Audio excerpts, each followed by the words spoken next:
Hermanos, por problemas técnicos, pues se perdió la primera parte de la transmisión y la oración, ¿verdad? Pero bueno, sigamos. Estamos en Zacarías 10. Vamos a estudiar este día. El tema de la enseñanza es los malos pastores, que es más referente al capítulo 11 y la defensa de Jehová, que es en el capítulo 10. Así que acompáñenme a Zacarías 10, vamos a leer el versículo 1 y 2. Zacarías 10, 1 y 2. Ahorita para empezar. Pedid a Jehová lluvia en la estación tardía. Jehová hará relámpagos y os dará lluvia abundante y hierba verde en el campo a cada uno. Porque los terafines han dado vanos oráculos y los adivinos han visto mentira. Han hablado sueños vanos. Y vano es su consuelo, por lo cual el pueblo vaga como ovejas y sufre porque no tiene pastor. Mire, antes de seguir avanzando, quiero leerle una versión que, si no estoy mal, déjeme ver, otra versión, dice: pero los ídolos son engañosos, los adivinos solo dicen mentiras, engañan a la gente con sus sueños, y escucharlos no da ningún consuelo. Por eso ustedes andan perdidos como un rebaño sin pastor. Otra versión dice: porque ya visteis que los ídolos han dado respuestas inútiles y que son visiones mentirosas las que tienen los adivinos y que hablan sin fundamento los intérpretes de los sueños.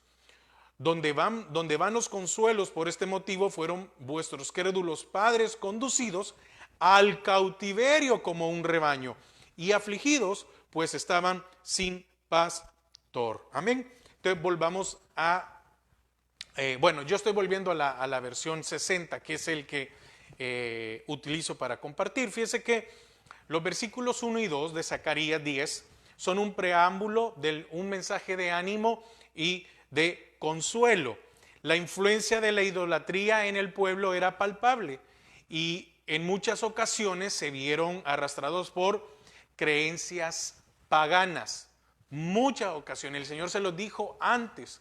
Recuerda una cosa: ellos venían saliendo de Egipto y en el desierto les dijo lo que se iban a encontrar en Canaán. Ahora, no les dijo que no adoraran dioses por lo que se iban a encontrar en Canaán, sino por lo que ellos habían vivido en Egipto. Amén. Quiere decir que la idolatría ya la conocían, pero el Señor fue bien claro y les dijo antes de entrar a Canaán, y no hicieron caso y por años lo siguieron haciendo. Entonces fíjese que en el versículo 2 habla, y por eso leí otras versiones, aquí habla de los terafines, y en otras versiones estamos viendo de que ya no menciona la palabra terafines, sino que habla de los ídolos. Amén. Entonces, ellos fueron arrastrados por creencias paganas, pidiendo lluvia a los dioses domésticos o terafines. ¿Qué significa terafines? Mire, increíble. Mire el significado. Significa los perecederos o decadentes. Mire, Israel le pedía a ídolos que significaban decadentes o perecederos. Entonces muchas veces se puede llegar a estar tan nublado de la mente que estamos pidiendo por algo que no es. Y en el caso de ellos, oiga, dice en el 2, porque los terafines, porque los perecederos, porque los decadentes, porque esos ídolos, como leímos en otras versiones, os han dado vanos oráculos, os han dado vanas profecías. Y los adivinos han visto mentira y han hablado sueños vanos. Y vano es su consuelo, por lo cual el pueblo vaga como ovejas y sufre porque no tiene pastor. Mire, increíble. ¿De quién es la culpa cuando se vaga errante? De cada uno, hermanos. Porque mucha gente, el problema que tiene es que no estudia la palabra y escucha a cualquier persona, y aquel que le está alimentando, si es que tiene un buen pastor en su congregación, muchas veces pareciera debatirle. Pero no me quiero meter más con pastores porque el capítulo 11 vamos a hablar mucho de ellos. Entonces, fíjese que aquí hay una alusión despectiva a los ídolos o imágenes de divinidades paganas. Entonces, ellos pedían a los ídolos en vez de hacerlo al Señor. Desde que los israelitas entraron a la tierra prometida, se vieron acosados por creencias paganas de los cananeos que habitaron antes allí. Pero que se fueran acosados no significa que ellos tenían que ceder. Entonces, estos eran agricultores. ¿Por qué pedían a los terafines, a estos dioses agrícolas? Eran agricultores que habían labrado la tierra por muchas generaciones y que mezclaban sus creencias religiosas con las técnicas de agricultura. Muchos de ellos creían que había que pedirle al dios pagano para que cayera buena lluvia, para que no hubiera sequía, para que los tiempos fueran favorables. Y fíjese que cómo comienza el versículo 1. Pedid a Jehová lluvia en la estación tardía. Quiere decir que había un problema. No se iba a llegar al tiempo, hacía falta de seguro lluvia. Había una necesidad. Porque recuerde que está la lluvia temprana, que la lluvia temprana es para que la tierra que está dura se ablande y así el agricultor pueda ararla y prepararla. Y entonces de ahí viene el tiempo de lluvia que cae sobre la tierra para que la semilla muera y germine y dé fruto, ¿verdad? Y crezca.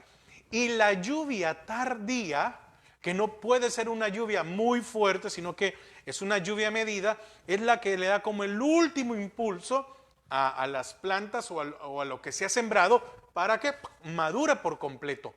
Pero si dice, pedid a Jehová lluvia en la estación tardía, Jehová hará relámpagos y os dará lluvia abundante, es porque no había llovido. Es porque probablemente habían estado en una sequía y probablemente todo lo que se había sembrado, amén, todo lo que se había sembrado se podía echar a perder.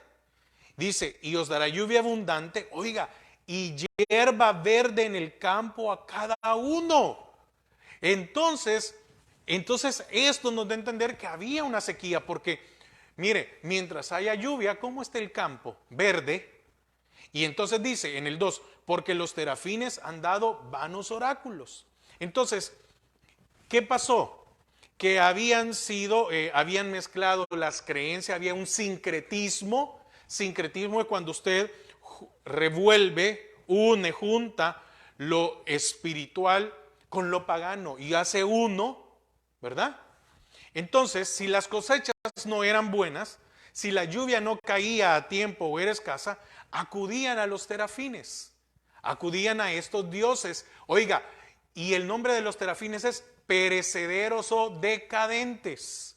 Esto llegó a ser una tentación permanente para Israel, quien llegó a tributar. ¿Qué es tributar? Pagar.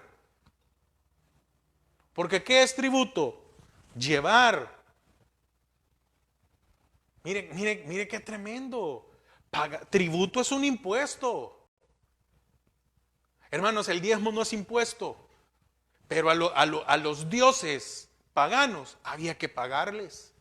Es que nada es gratis en el pecado, hermano. Quien llegó a tributar adoración a estos dioses domésticos, porque eran de la región, y demandar de ellos condiciones favorables, Israel estaba demandando condiciones favorables a dioses paganos para que sus cosechas fueran favorables. Y estamos hablando aquí en el tiempo de Zacarías, cuando el pueblo tenía poco tiempo de haber regresado del cautiverio y estaban viviendo en una situación precaria, pues la ciudad se encontraba en una ruina total. Pero lo peor de todo esto era que se había perdido la fe. Venían de allá de Babilonia y también habían visto la adoración. Pero ¿por qué pudieron salir? ¿Por qué pudieron salir de Babilonia? ¿Por qué dejaron de ser cautivos? Porque el Señor puso en el rey Darío que salieran. de allí. Entonces, aquí había un reto para el profeta y era que el pueblo pudiera renovar su fe, que volviera nuevamente su mirada al Señor, que Él es el que tiene el dominio de todos los fenómenos naturales. Israel no podía estarle pidiendo que hubiera cosecha abundante a dioses paganos cuando el Creador era el Dios de ellos.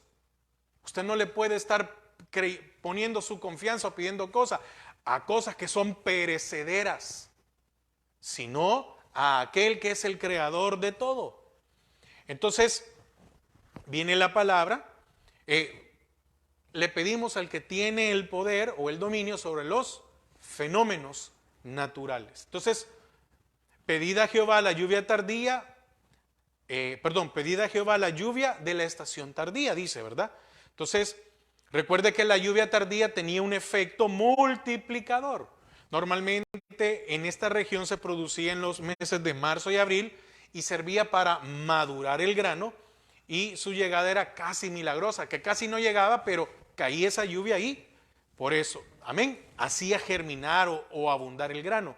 Por esto el profeta invita al pueblo con exclamación a que se acerquen a Dios para pedir lo que es imposible para el hombre. El sustento del hombre proviene de Dios y no de los terafines. El sustento del hombre proviene de Dios y no de los ídolos. Entonces, una de las razones por el que el pueblo había desviado su fe era que los pastores, y aquí mire qué interesante, ¿verdad? Los pastores no habían cumplido con su misión de alimentar al rebaño para fortalecer su fe. Les habían cedido el lugar a los falsos profetas y adivinos que sí influyeron en la vida del pueblo. Hermanos, esto se mantiene hasta el día de hoy. He visto muchos ministerios en los cuales un pastor, un buen pastor, ha creído en falsos profetas y en adivinos disfrazados y han llegado a ser un pueblo y les han entregado el púlpito.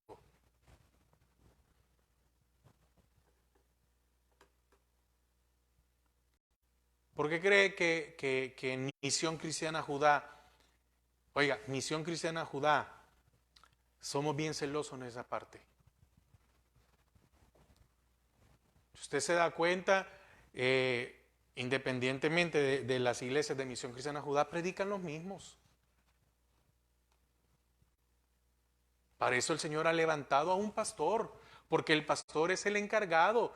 Yo estoy consciente que en este lugar, para eso el Señor me ha levantado a mí, para que yo sea el responsable de traer un alimento, no de estar invitando gente. Y qué bendición como Misión Cristiana Judá tenemos, que hay alimento. Fíjese que siempre que escasea la palabra de verdad, abundan los engañadores. Entonces preguntémonos, ¿por qué hay tanto engañador hoy en día? ¿Por qué se ha multiplicado y cada vez más? Porque escasea la palabra de verdad. No estoy diciendo, ni me estoy poniendo yo como que en este lugar somos mega hiper santa doctrina sana. No me estoy poniendo en eso. Pero qué difícil es predicar lo que la palabra dice. Y hermano, yo espero que usted pueda comprender esto. No complacer al pueblo.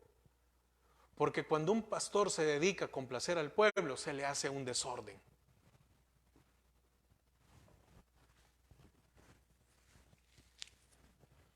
¿Qué hacían estos falsos profetas y adivinos, estos engañadores? Pregonaban sus mentiras como verdaderas revelaciones de Dios. Hay que tener mucho cuidado, porque, hermano, Dios habla, sí Dios habla, pero hay muchos que con decir es que a mí el Señor me reveló, el Señor a mí me dijo, y usted ve la condición de estas personas, se quieren poner sobre una posición sobre los demás. Hay que tener mucho cuidado. Hay que tener mucho cuidado. Porque pregonaban sus mentiras como verdaderas revelaciones de Dios. Y si usted no tiene conocimiento, usted es engañado. Si usted no tiene conocimiento, porque mire, no solo conocimiento, también recuerde que para eso el Señor nos ha dejado de su Espíritu Santo y dice que en usted y yo debe de haber discernimiento. ¿Para qué?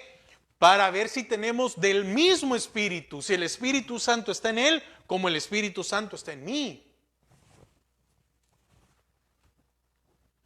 Los adivinos, los falsos profetas y otros tantos que predicen bienestar y un futuro promisorio fuera de la revelación de Dios, no hacen otra cosa que mentir y engañar al pueblo.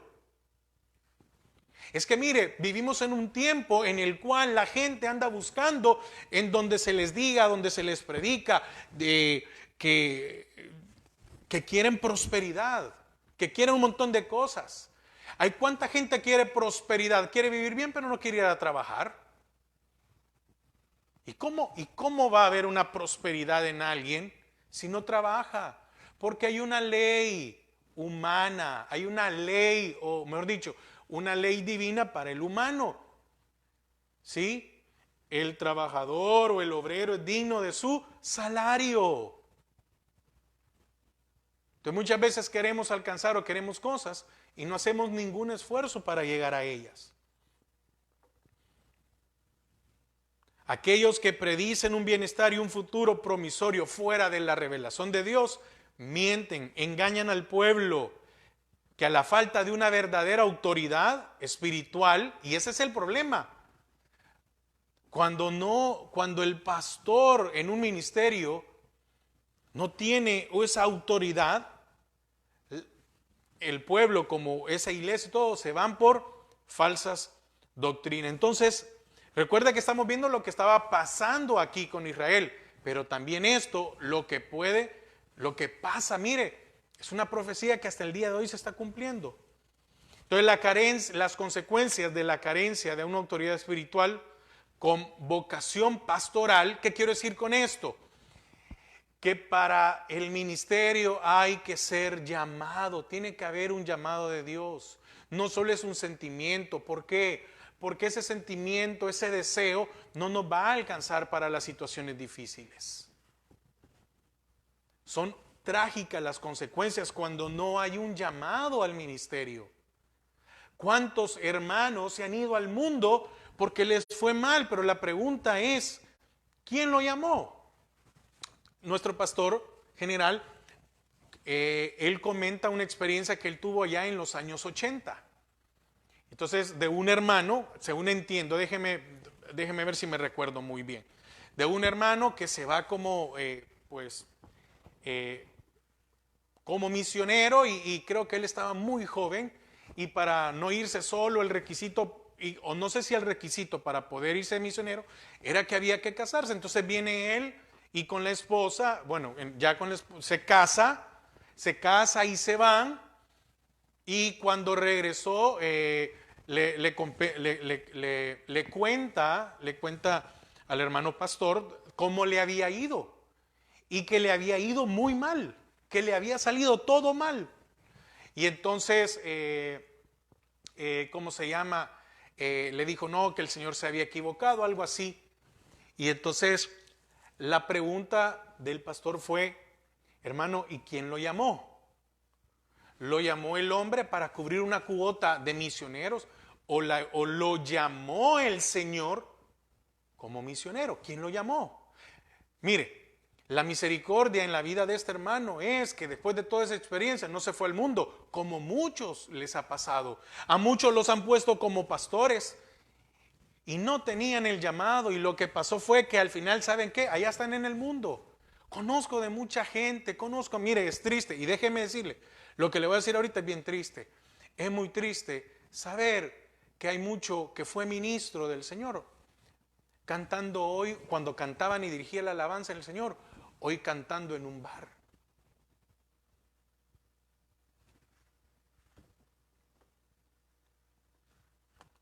Entonces, el cuidado del rebaño y la enseñanza de la verdad son únicas armas para contrarrestar todas las malas enseñanzas que se proliferan en muchas partes. De ahí es la necesidad de que cada hermano que predica, cada pastor, cada ministro, debe de transmitir un mensaje que debe estar apegado a la revelación de Dios. De lo contrario, los mensajes ¿en qué se convierten? Se convierten en mensajes vanos, que en vez de llevar bendición y consuelo, producirán aflicción al pueblo. Mire, ¿a cuánta gente hoy le dice, no hermano, usted declare por fe y vaya a sacar el carro porque Dios lo quiere ver a usted en el mejor carro? Vaya y usted declare y váyase a dar una vuelta con el mundo. Oiga, momento. ¿Y eso en base a qué lo hacen? A préstamos. Ocupan tarjetas de crédito. Y después pierden casa, pierden carro, pierden matrimonios, se pierde hijos, se pierde todo. Y la pregunta es, ¿fue el Señor? No, o no fue el Señor, porque allá en los evangelios dice, aquel que va a hacer una edificación no se sienta primero y hace números.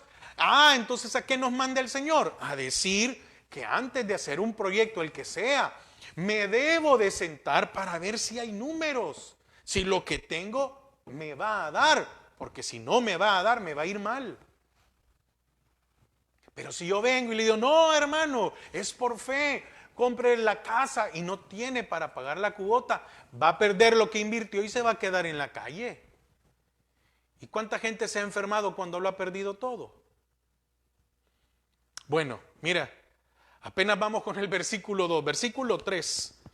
Contra los pastores se ha encendido mi enojo y castigaré a los jefes, pero Jehová de los ejércitos visitará su rebaño, la casa de Judá, y pondrá como su caballo de honor, y los pondrá como su caballo de honor en la guerra. Recuerde que el jueves pasado vimos que cuando un príncipe entraba en caballo o estaba en caballo era para ir a pelear, y cuando el príncipe entraba en un asno era en señal de paz.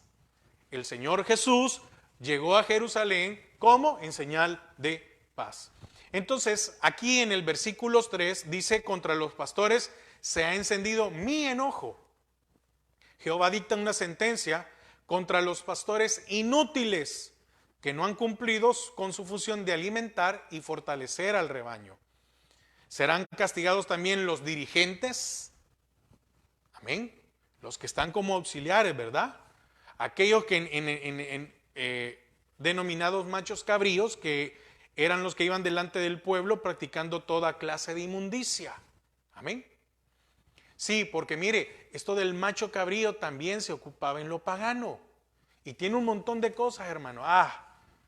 No me alcanzaría el tiempo ahorita y no me quiero desviar como para poder meter todas las cosas que se hacen. Entonces, fíjese que aquí no vemos la descripción en qué consistirá el castigo, pero es evidente el rechazo de ellos por parte de Dios. Dice en el 3, contra los pastores se ha encendido mi enojo y castigaré a los jefes. Pero Jehová de los ejércitos visitará su rebaño, la casa de Judá, y los pondrá como su caballo de honor en la guerra. Ahora, ser rechazado por Dios es caer en las manos del Dios vivo, como lo vemos en el caso del rey Belsasar, ¿verdad? Cuando fue hallado falto y fue desechado, porque dice, pesado y contado ha sido. Quiere decir que no llegó el Señor únicamente a volar cabeza. No. Pesado y contado has sido. Déjeme ver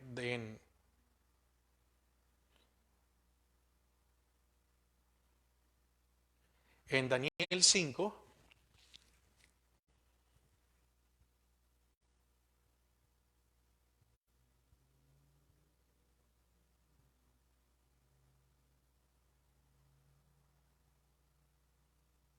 Amén, aquí está, Daniel 5, 24, ¿verdad? Entonces de su presencia fue enviada la mano que trazó esta escritura, y la escritura que trazó es Mene, Mene, Tekel, Uparsin. Esa es la interpretación del asunto. Mene, contó Dios tu reino y le ha puesto fin. Amén. Mire, ser rechazados por Dios, pero mire, es rechazado aquel que rechaza a Dios o que aborrece a Dios. Tekel, pesado has sido en balanza y fuiste hallado falto.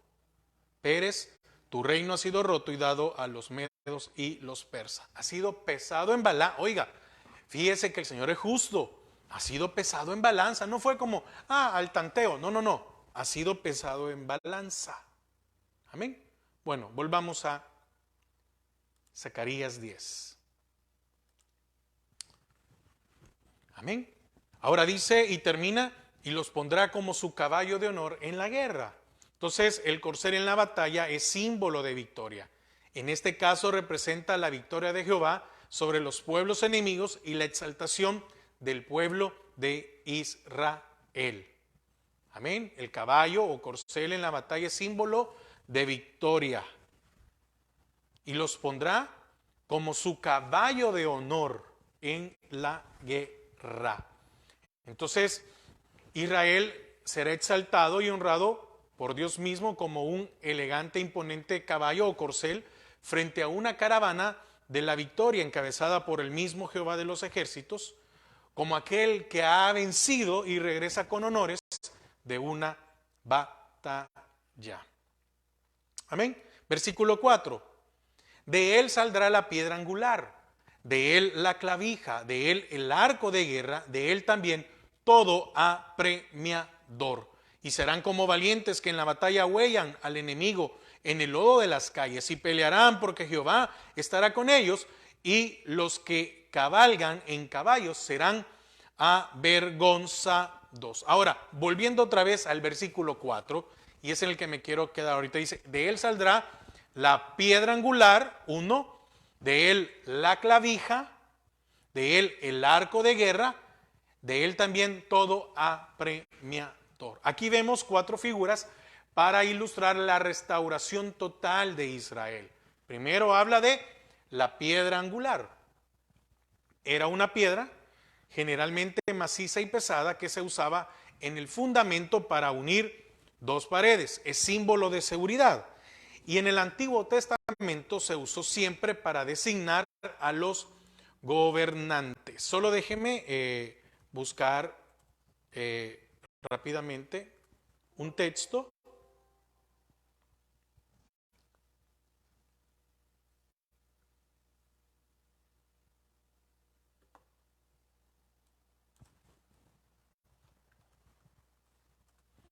Tenía una duda de una cita.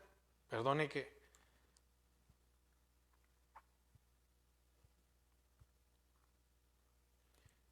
Y ahorita se me vino a él.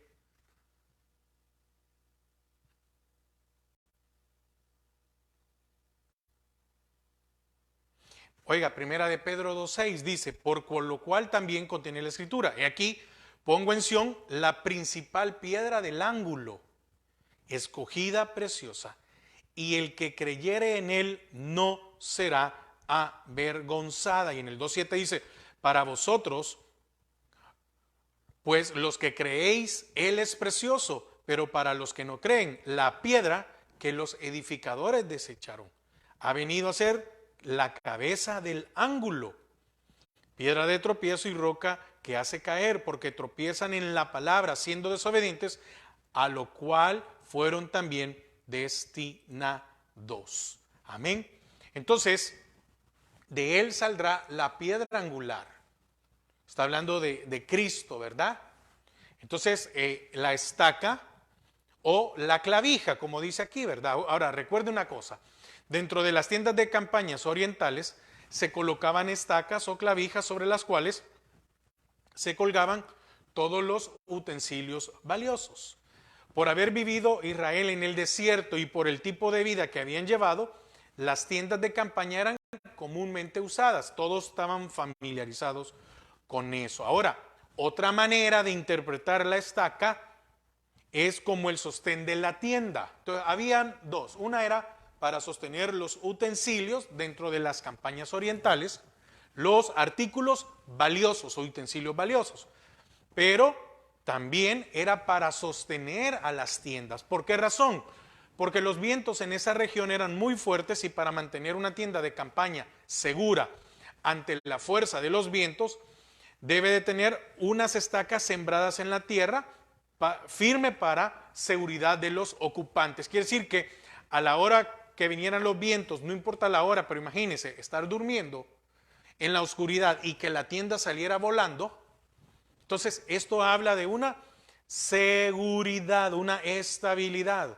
De allí habla el arco de guerra, que era el que se utilizaba para impulsar la saeta.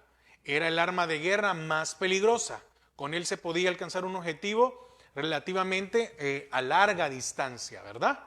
Para lograr un buen tiro se requiere de un buen arco para impulsar la saeta. Entonces, el arco de guerra es un símbolo de seguridad militar. Y fíjese que había que ocupar hasta las piernas para poder, preparar el arco. Y el Señor le había dado a David esa fuerza que con sus manos, ¿sí? Con mis manos puedo doblar el arco de bronce. Un hombre normalmente ocupaba hasta las piernas y en este caso él solo con las manos. Y en el 4 al final dice, de él también todo apremiador. Está hablando del gobernante, y esto es representante o un líder que tiene la autoridad suficiente para guiar al pueblo a hacer justicia y garantizar la seguridad de la nación. Ahora, ¿qué tiene que ver esto? Estas 4 figuras son suficientes para transmitir el mensaje de seguridad que el pueblo estaba esperando. El pueblo necesitaba seguridad, se sentían preocupados, afligidos, porque los muros no estaban listos, porque estaban expuestos a que fueran atacados. Entonces ellos necesitaban tener confianza. ¿Para qué? Para poder dedicarse a una restauración espiritual. La excusa de ellos por lo cual no se había levantado el muro era porque estaban desanimados. Y el Señor les dijo, yo voy a hacer el muro de fuego para que ustedes puedan vivir tranquilamente. Pero es que lo más importante es la restauración espiritual. ¿Por qué? Porque si no hay restauración espiritual, no hay fe, no hay confianza. Y no podían vivir ellos amedrentados por las amenazas. Entonces, el mensaje de estas 4 figuras se remonta a una época más allá, a la de Zacarías, ¿verdad? Y está anunciando una era mesiánica de seguridad. Amén. Por lo menos 2 de las figuras son usadas para referirse al Señor Jesucristo. La piedra angular y el gobernante, príncipe y señor. ¿Por qué? Porque el Mesías vendrá a dar al pueblo esa confianza y seguridad que tanto ha anhelado. Versículo 5. Y serán como valientes que en batalla huellan al enemigo en el lodo de las calles y pelearán, porque Jehová estará con ellos y los que cabalgan en caballos serán avergonzados. Aquí está hablando de que iban a tener una victoria sobre sus enemigos, pero una victoria rotunda. ¿Por qué? Porque los que montan a caballo serán avergonzados. Era una de las maneras más fuertes, pues si podríamos decir, para atacar, ¿verdad? Imagínense a un pueblo que solo estaban las personas y no tenían, que pasara un caballo en medio de ellos, ¿verdad? ¿Cuántos podía golpear, matar, etcétera? Entonces, pero fíjese que hay algo que aconteció. Probablemente esto de los caballos avergonzados también puede ser una referencia que tuvo su cumplimiento cuando los macabeos hicieron huir a aquel poderoso ejército sirio que tenía mucha caballería. Amén. Recuerde que los macabeos era un grupo de, ¿cómo es la palabra? De independentista, ¿verdad? Y que durante ellos, durante el tiempo que estuvieron los macabeos, hubo un tiempo de prosperidad. Entonces, probablemente esté hablando de ese cumplimiento, ¿verdad? Pero también cuando el Señor venga y establezca su reino por completo. Ahora, versículo 6. Vamos a leer del 6. Porque yo fortaleceré la casa de Judá y guardaré la casa de José. Oiga, mire qué bonito esto. Y los haré volver, porque de ellos tendré piedad. Oiga, mire qué promesa más increíble. Y serán como si no los hubiera desechado. ¿Pero por qué los desechó el Señor? Porque ellos lo desecharon primero a Él. Porque yo soy Jehová su Dios y los oiré. Y será Efraín como valiente y alegrará su corazón a causa del vino. Sus hijos también verán y se alegrarán. Su corazón se gozará en Jehová. Yo los llamaré con un silbido y los reuniré, porque los he redimido y serán multiplicados tanto como fueron antes. 9. Bien que los esparciré entre los pueblos, aún en lejanos países se acordarán de mí y vivirán con sus hijos. ¿Y qué dice? Y volverán, porque yo los traeré de la tierra de Egipto y los recogeré de Asiria y los traeré a la tierra de Galaad y del Líbano, y no les bastará. Y la tribulación pasará por el mar y herirá en el mar las ondas y se secarán todas las profundidades del río y la soberbia de Asiria será derribada y se perderá el cetro de Egipto. Y yo los fortaleceré en Jehová y caminarán en su nombre, dice Jehová. Recuerde que aquí hay muchas cosas que puede ser que esté hablando para ese tiempo, para un tiempo más adelante o para un futuro por venir. Recuerde que es del 9 al 14, es más un mensaje mesiánico, porque fíjese que dice, y se perderá el cetro de Egipto. Pero para este tiempo, Egipto ya no era un imperio, ya no era una nación poderosa. Al día de hoy no tiene nada que ver, ¿verdad? Pero, ¿cuál es la figura cuando hablamos del mundo de Egipto? Entonces, la protección del Señor al pueblo tiene algunas facetas interesantes, ¿verdad?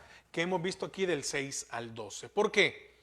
Porque el pueblo de Israel fue objeto de una elección que le concedió privilegios especiales. El Señor dijo, yo te escogí a ti, de un pueblo que no era pueblo, de un pueblo que no era mejor que otro. Porque ¿dónde estaba Abraham? Estaba allá en Ur de los Caldeos. Y dice que lo sacó de allá donde sus padres donde su padre adoraban a dioses.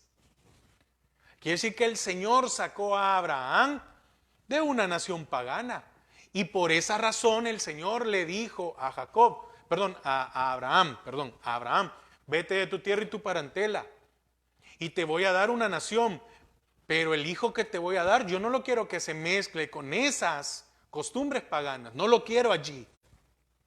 Lo quiero totalmente apartado, que cuando él nazca no tenga nada de eso alrededor. Y lógico, tú, Abraham, no vas a adorar a dioses paganos, ¿verdad?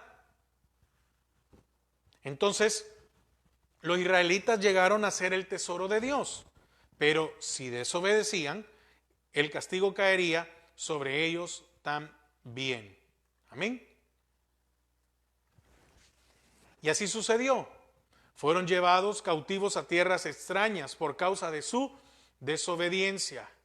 Amén. Aquel orgullo nacionalista del pueblo intocable fue pisoteado. ¿Por qué? Porque ellos se creían superior a cualquier otra nación. ¿Cómo le decían a los que no eran judíos? Gentiles. Y a los samaritanos los despreciaban. Y eran parte de descendencia de ellos, porque los samaritanos habían sido judíos mezclados, probablemente se cree más con pueblos asirios. Pero una parte era, digamos que no eran hermanos, eran medios hermanos o primos, eran familia, pero los despreciaban por el hecho de estar mezclados y decían, nosotros somos puros y aquel que no es judío es un gentil, era un menosprecio. Entonces aquel patriotismo, aquel orgullo nacionalista fue pisoteado, los llevaron cautivos. Dicen que fueron llevados y una ofensa era cortarle las barbas e ir con las nalgas peladas. Imagínense.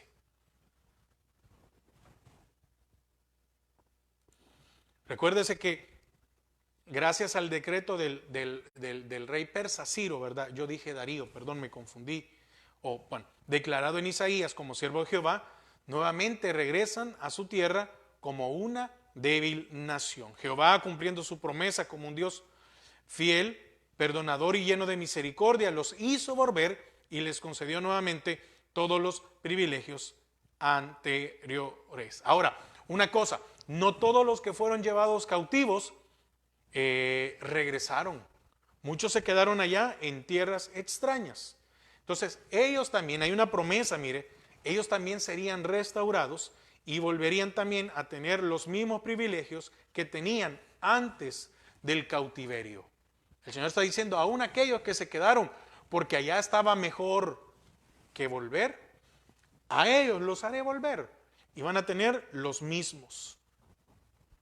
Es más, y dice que hasta ocuparían un lugar de honor, ¿verdad? Como héroes. Que el corazón de ellos se alegraría en Dios. Y no solo ellos, sino que también las futuras generaciones se alegrarían y recordarían esta nueva bendición como un segundo éxodo, ¿verdad? Entonces,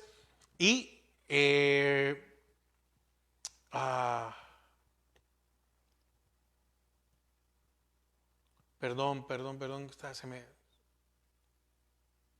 8, y yo lo llamaré con un silbido. Amén. Y los reuniré. Entonces, el Señor mismo los llamaría con un silbido. Este silbido no es por un desprecio de, hey, hey, no, sino que con un amor tierno de pastor amante. Amén. En Egipto los israelitas se multiplicaban mucho, de tal manera que los egipcios le tenían miedo. En su tierra, recuerde que ahí ellos prosperaron y se multiplicaron más. Pero al ser llevados cautivos, muchos murieron.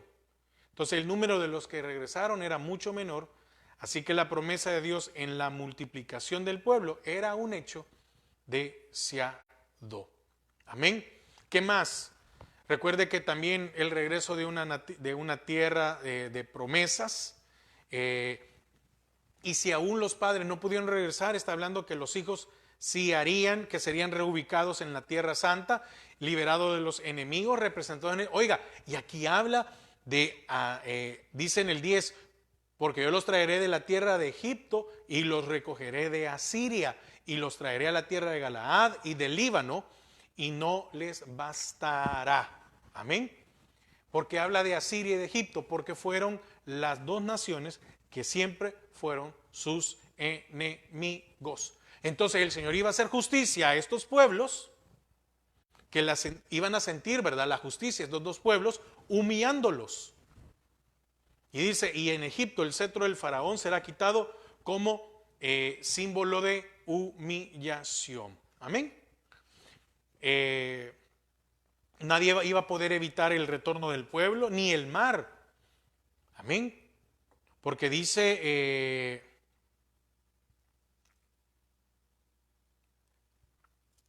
Y la tribulación pasará por el mar y herirá en el mar las ondas. Entonces, nadie podría evitar el retorno del pueblo, ni el mar, ni mucho menos el río sagrado, ¿verdad?, de los egipcios, como lo era el Nilo. Amén. Mire, es que el Señor tiene ese poder increíble, ¿verdad? Entonces, el pueblo iba a ser fortalecido para que pudiera andar en los caminos del Señor. Amén. Entonces, versículo... Rápidamente, fíjense que por tiempo no voy a entrar al capítulo 11 completo, pero sí me da tiempo para solo entrar un poco en el capítulo 11. Dice 11 del 1 al 3. Oh Líbano, abre tus puertas y consuma el fuego tus cedros. Aúlla, oh ciprés, porque el cedro cayó. porque los árboles magníficos son derribados. Aullad, encinas de Basad, porque el bosque espeso es derribado. Voz de aullido de pastores, porque su magnificencia es asolada.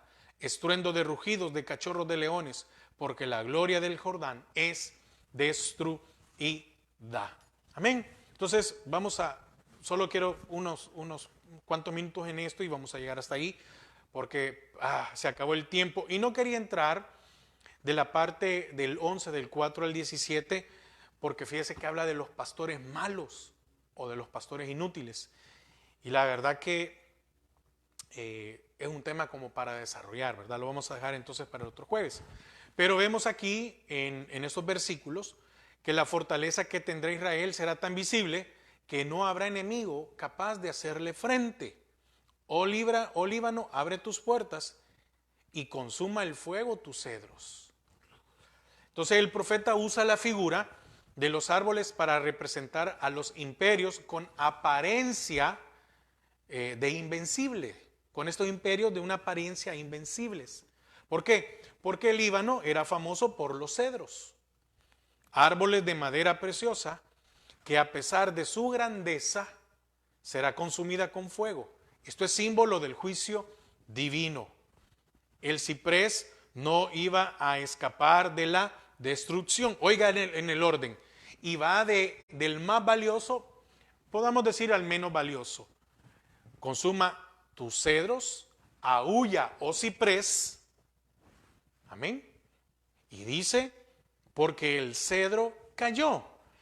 Entonces, si el cedro es destruido, ¿cómo podrá escapar el ciprés, que es un poco más débil? Entonces, también el profeta menciona el encino, porque los árboles magníficos son derribados. Aullad, encinas de Basán, porque el bosque espeso es derribado.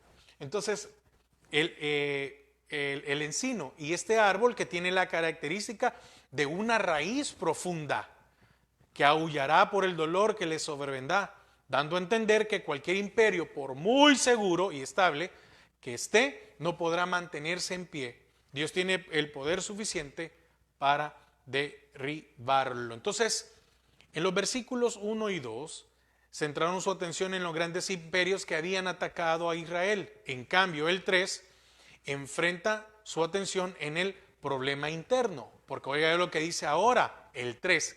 Y con esto vamos a quedar y con esto continuamos el siguiente jueves.